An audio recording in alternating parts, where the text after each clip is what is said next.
માતરમ વિદ્યાપીઠ એ બાળકોને એક્ટિવિટી અને experiment through learning આ એક અલગ કન્સેપ્ટથી આ વંદે માતરમ વિદ્યાપીઠની અંદર બાળકો એજ્યુકેશન લેવાના છે.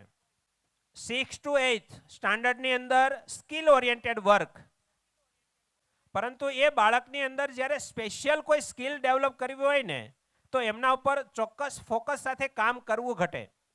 તો વંદે માતરમ વિદ્યાપીઠ જે છે એ બાળકોને 6 to 8 ની અંદર ખાસ કરીને સ્કિલ ડેવલપમેન્ટમાં દરરોજ 1 થી 1.5 કલાક અલગ અલગ 15 પ્રકારની એક્ટિવિટીમાંથી કોઈ પણ એક એક્ટિવિટી અથવા સ્પોર્ટ્સની અંદર એમને દરરોજ કામ કરવાનું.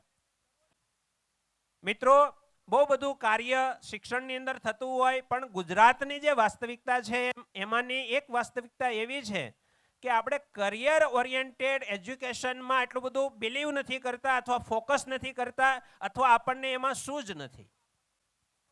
તો વંદે માતરમ વિદ્યાપીઠ એ બાળકોની અંદર 9મા ધોરણથી વિઝનરી બાળકો કેવી રીતે બને એના માટેનું અદ્ભુત કામ કરવા માટે જઈ રહ્યું છે.